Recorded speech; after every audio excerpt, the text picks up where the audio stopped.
tugomba tubone Bface vuba ararongora dore kuri DJ Ferdinand ukurongorwa guyo tuvuge ko ariko kwamusubije ukurongora voilà ukurongora kwiwe tuvuge ko kwamusubije inyuma cyangwa kwamutejeje imbere. Amakuru mvise nuko Ferdinand ujya mukobwa babanye batari bashasha bari bamaranye igihe kirekire abantu benshi gusa ntavyo bari bazi kuba muka Bface yarakunze yakunda abasani ariko ashobora kuvuga ati jewe nk'umunsi Imana yo munyoza mu rugo rw'umusani nzovaho bishi nikuvuga je nzogubaka mpaka nzovaho bishi.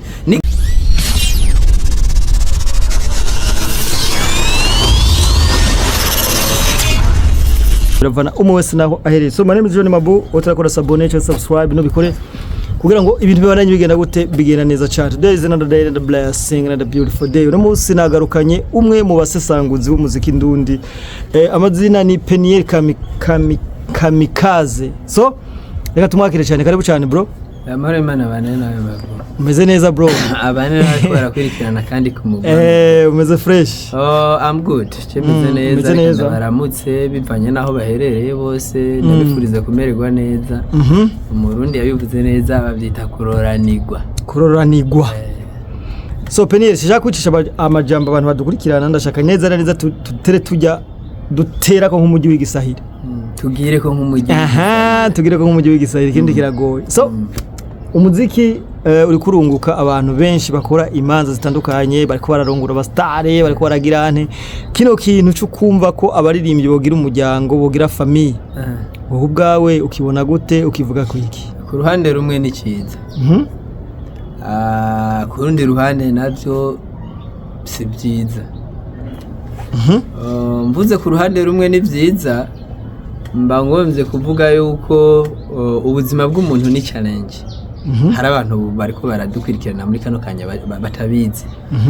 Ubuzima bw'umuntu ni challenge. Umwana yakivutse arahangana n'ingene yokanura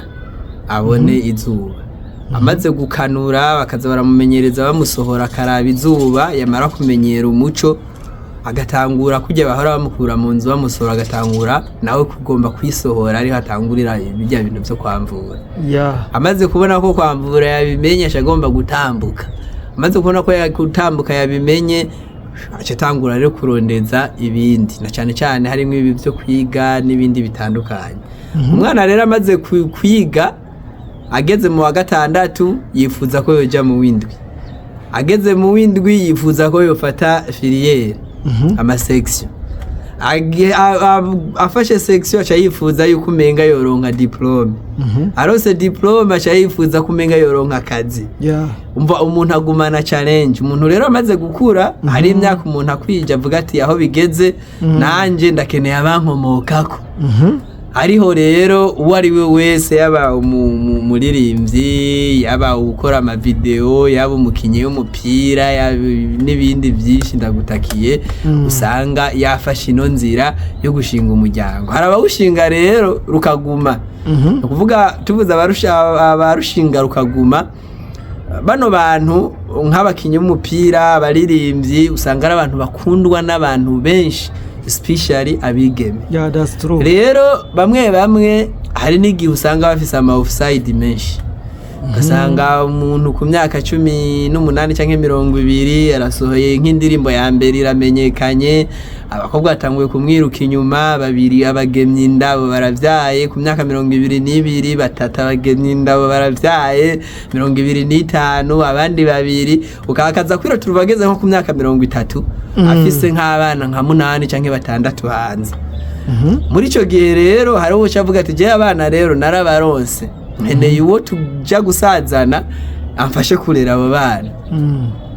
Hamwe no wacu Simbizo wasema vumba. Uriko urahomba? Simbizo wasema vumba. Simbizo wasema vumba vyagenze uko nyene. Arabizi kubera no mugende turazindanye. Arabizi urumva? Hama rero nuwundi avuga ati jaba bana bazoguma kwa banyina nzosaza nduku nyene nibana mu nzu naravyaye abana. Nuwundi avuga ati rero ko ivyo byose ntarabikora ko ari abagirirwa amahirwe ugasanga aba bana ntibabavyaye bataragira mariage akavuga ati je ngo mangire mariage hanyuma mbane n'umugore umwe tuvyarana abana peut-être hazobemwo abatwara impano yanje n'abandi batwara izindi impano ivyo birabaho ico rero kiba ari ikintu ciza ku ruhande rumwe ni bibi gute kenshi bano bantu iyo bagize ama mariage impano zabo zirakunda guca zisubira inyuma iki rero ndakivuze kuko hariya mu bantu bize ibintu by'ingo n'imiryango bavuga yuko umugabo ari kiremwa kidakunda akajagari umugore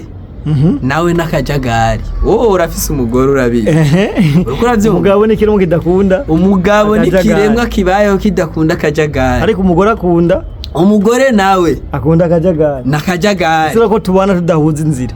ufite mu bisanzwe niyo mpamvu uzobona umugabo ariko aravuga cyane acavuga ati wewe wabaye umugore kubera barazi ko ibintu byo kuvuga cyane ibintu byo kumindinga ibintu by'ubusa bitahari ibintu byo kuguma ubona utuntu tw'urudefo n'udukosha ni ibintu by'abagore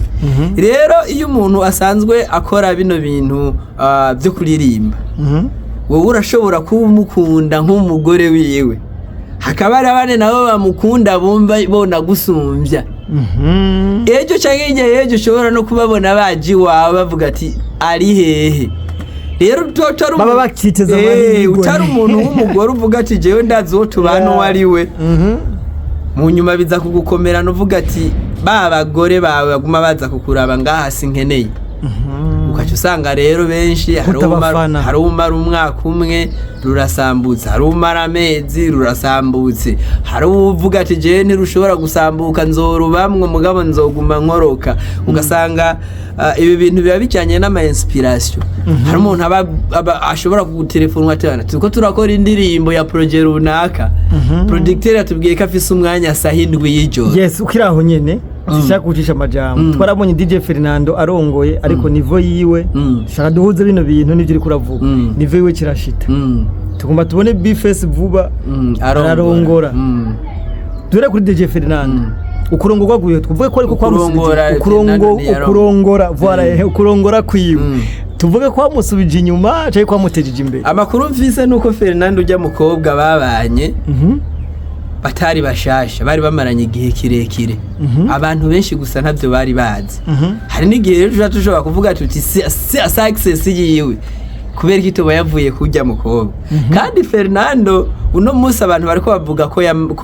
ko yakorotse kubera iki kubera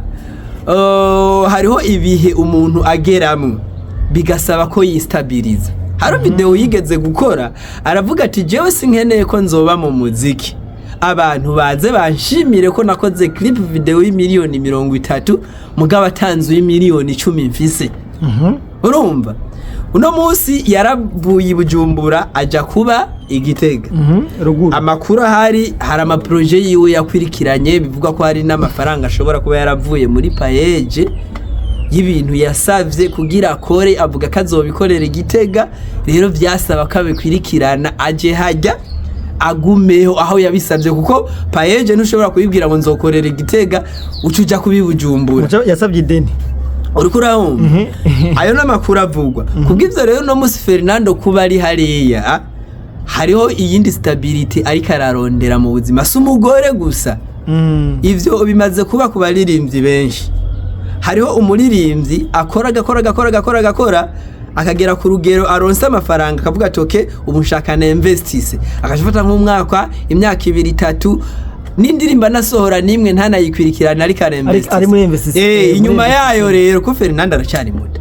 inyuma yayo akacagaruka rero ko niba Fernando agifise imyaka 26 cyangwa 27 arashobora kuvuga ati je kugeza A30 nzoba ndiko ndinvestise A30 yekacaza abandaniririzako niyo mpamvu we ntashobora kumujija bivuga ko yoba yarakorotse avuga ko yakorotse peut-être bashobora kuba bamuraba mu yindi angle cyangwa ari ibindi vyitwaza Bface nawe ni byiza kuko peut-être ngira ashobora kuba yatanze akarorero Bifesi nawe agira rongore ashobora kuba yatanze akarorero nubwo amajambo mbana ari menshi twaye mu ex wa turaza kugaruka aha niho tugomba rero tugumane sana yatwaye mu ex wa Melanine yatwaye mu ex wa Dramati ibintu bimeze gute kuri Bifesi uko bigenda kose agira rongore umugore w'abandi ba bica biboneka yuko ujya mukobwa akunda abasani akunda abasani biboneka yuko akunda abasani nimba koko ari umu ex wa Melanine akaba umu ex wa Dramati bica biboneka ko akunda abasani kandi rero umuhungu akunda abasani umenga birangira nabi oya cyangazubaka bro cyenda kubwinze ukuri iki experience maze kubona umugore urona umugore ujya munsi mufatanye muri babiri mukinjira mu nzu mugiye kuba umugore n'umugabo mwaciye imbere y'amategeko mwaciye imbere y'Imana n'abantu ujya ni wo munsi rero mutanguye kubaho nk'umugore apana bya bindi ngo namukunze ngo kubera suku ngo yaguku ngo oya umunsi mutanguye urashobora gukunda umukobwa kubera avuga bukebuke kumbe yavuga bukebuke kugira ijyanzu yawe ayinjiremo amaze kwinjira akaca avuga ati ahubwo ni warunza akaca biradio rero urumva rero kuba muka Bifesi yarakunze yakunda abasani ariko ashobora kuvuga ati jewe nk'umunsi Imana yo monyoza mu rugo rw'umusani nzovaho bishe nukuvuga je nzogubaka mpaka nzovaho bishe n'igihe ushobora gusanga avuga ati ati je maze kuba umugore w'icyamamare tanye cyambi w'icyamamare ahubwo nzoba ndonkiyeho akaryo ko gukora access yo gukora ivyari bindagishinga ivyo rero ndushobora kubijija ava mugabo ikintu kihari nuko Bifesi kugira mariage ni ikintu cyiza gutanga akarorero uko abasani bashobora kugira mariage gusa rero ingorane ubwiza bw'umukobwa urabizi ukuntu bimeze ubwiza bw'umukobwa burashobora kumushikana ibwami gusa rero ubwiza bw'umukobwa urashobora kumushikana ibwami ariko ingeso yiwe niyige n'ikiringa azomarayo yes ariko pene tukiraho nyene yego nk'umusesanguzi w'umuziki none wewe urubatse umukobwa akundanye n'umuntu kuko abantu bakora akazi kamwe usanga ari abagenzi uje nubona ko bino bintu bishaka Drama na Bifesi sabagenzi dufate Melanine basi na Bifesi sabagenzi bahora abagenzi bashobora kuba ari abagenzi nubona bino bintu ko bishobora kuzana umubano mubi kuri kote y'abaririmbyi bivanye kubera ko abafana bazokomanta bavuga wewe ngwi ntibagira ntibana rero ofete ni naco kintu nshobora kuvuga cyane ku bantu bariko bara kumbwira ko ukora na Melanine cyangwa na Dramati atayiriye bro tuvugisha ukuri ivyo rero ibintu urumva musanzwe hariho ibintu abashakashatsi bakunda kuvuga amazi ntushobora kuvuga ko arayi wawe mu gihe utari kurayoga uriko uravyumva wewe amazi uyashikiriye ugasanga ntawe yarimo ugakorokeramo ukayoga barayi wawe mugabo uvuyeyo especially nka piscine uza kuvuga ngo ngayago yarayi wanje kubwizo rero nimba Melanine yaroze umwanya wiwe ni yoge nimba Dramati yaroze umwanya wiwe ni yoge ivyo nta ntitubizi uharamukiwe Bifesi nimba Bifesi rero yashimye n'inkono akaca avuga ati jewe n'inkono ngenda nteruranye njane aho ni fresh urumva Melanine so yarinde oya ni Fernando twakundanye tukiri bato sana reka wibutse mushobora gusanga rero Drama bakundanye bakiri bato ugasanga na Melanine bakundanye bakiri bato n'ujya mukobwa Jesse ndaronka amakuru yuko Khayerma araba ex biwe nanye ndabibona uko kumbuga ngukana bumenye mugabo ikintu kihari ni kimwe nakubwira ingeso y'umukobwa niyigena ikiringa zomara ibwami no kuvuga mu rugo rwiwe ingeso yiwe niza kurugena ngo hari nuko cyenda maze guhura n'umuntu ashinga intaye ko yahora parika mugabo amaze kuronka umugabo arabiheba nguma ndaguhe n'akarorero abantu turi muri generation mu 90 indirimbo yitwa tujede turayizi ya NJ umukobwa yirimwo Petetre ngani we yari umukobwa wa mbere atanguye kugira ibintu nkabijya muri clip kabisa muri jya myaka twese twaratangaje rero twarahuye na NJ wenyene ubwiwe arambwira ko ujya mukobwa yarongoye yubatse afise n'abana bane nimba atari batanu aba mu gisagara cya Bujumbura abangaha nyene mu gisagara cya Bujumbura uri kurahumba mugabo nizere ko ijya myaka yacu umuntu yari kararaba ijya clip especially nk'abantu bari bakuze harimo nk'abavyeyi usanga barakubwira bati uwo mukobwa yaragiye indangira kandi je yarambwiye ati ujya mukobwa ubu yaramaze kuba umumama naho twohura ntimumumenya niyo mpamvu ndanihaye n'uburenganzira bwo kubivuga ati ujya mukobwa yaraparika niyo mpamvu yemeye gukora ibintu nkabi ati mugabo mu nyuma yararonse umugabo ati barabyarana bafise n'abana batanu atari mu rugo n'umugore mwiza afise urugo rwiwe atekanye urumva rero kujija igitabo kubera kuvertire spabo niyo mpamvu rero nk'ivyo abango vy'aba ex ngo n'ibiki vye n'ibisanzwe nawe nta ba ex wari ufise cyangwa bifese no tagira aba ex c'est ça yes Peniel turaho nyene kera ntitwari tumenyereye abaririmbyi barongora bashobora kugira mariage bakagira ibintu biri barazigira none Fizo ntiyagize mariage Fizo je mariage watangira Fizo yagize mariage zibiri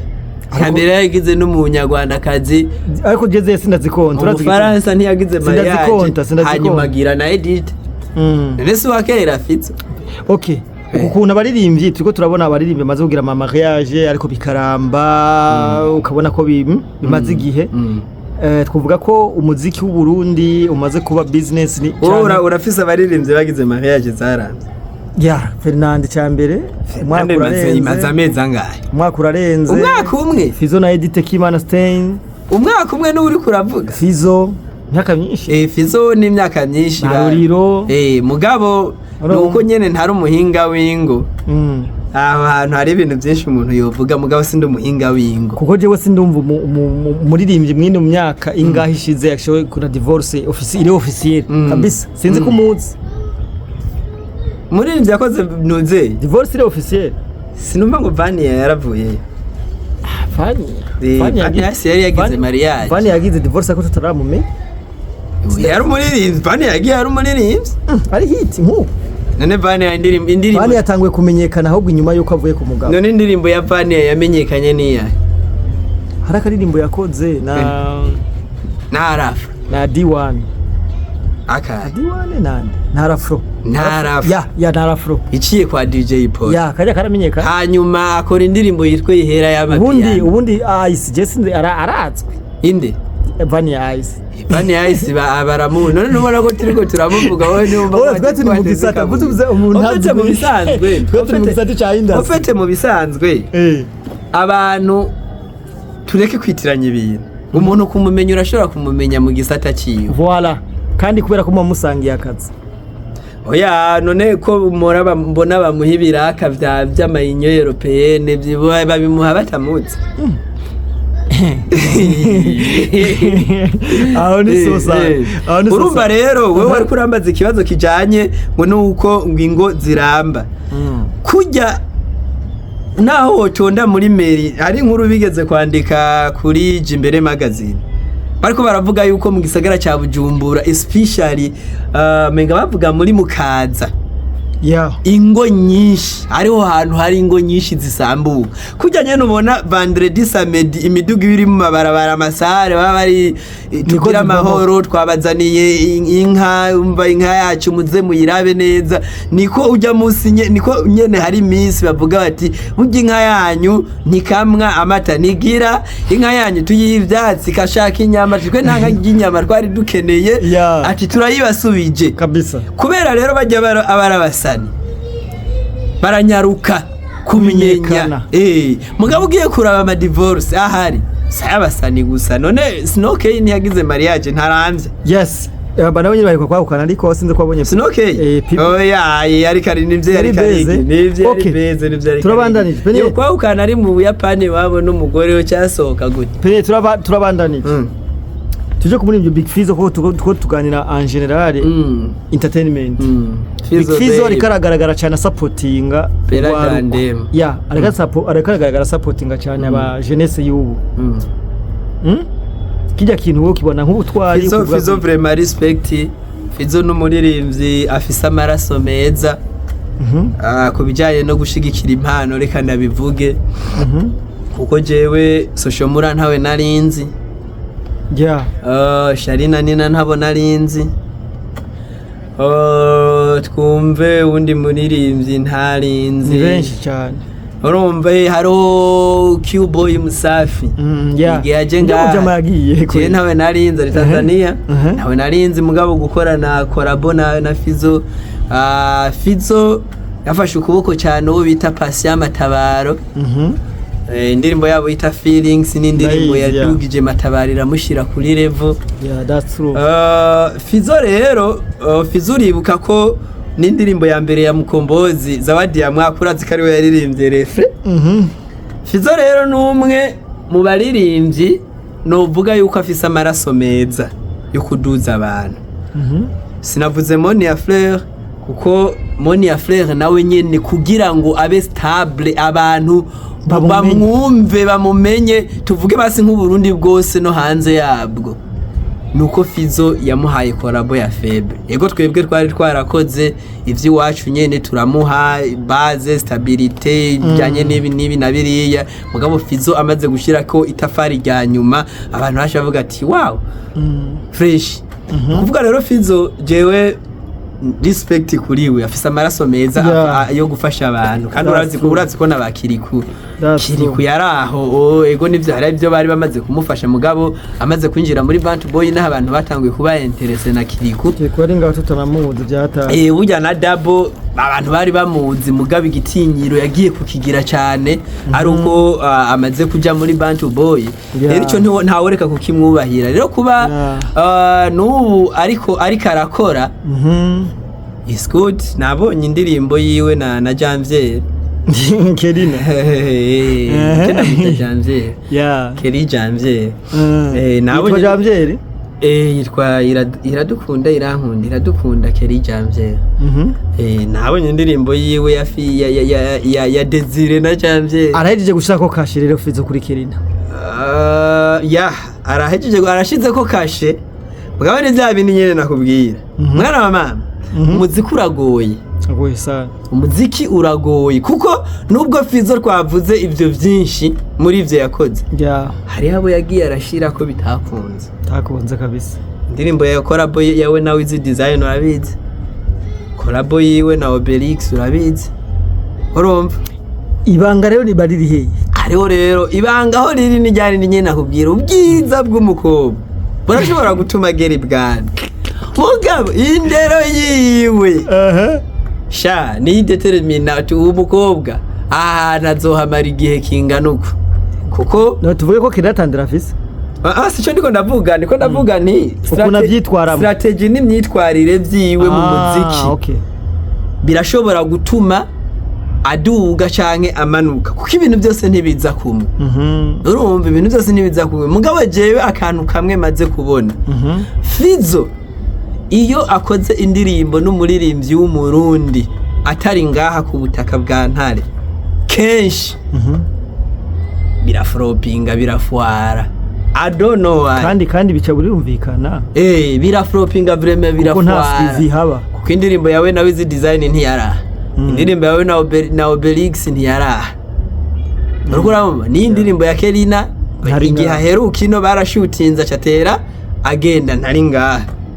reka turindirire ko kwa Kerina bishobora kuba le contraire mugabo jewe mu byo maze kuraba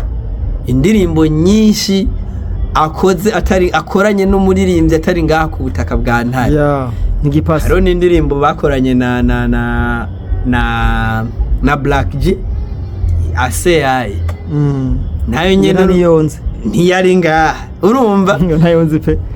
nayo nani yuzura byumva kwani nkurikirana umuziki uri kurahumva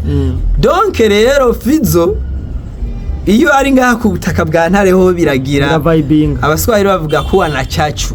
biragira vibe kuko Fizo baca baguma bamubona henshi ko Fizo uraza ari ngaha aguma afise ibiteramo byinshi aguma avugwa cyane rero ikintu gishasha ciwe gica kiguma kivugwa gikorerwako cyane niyo mpamvu rero kuri ino ncuro reka turindire uko bizogenda yego kabisa Peniel je nimaze ko tukoze iganiro ciza reka tugushimira cyane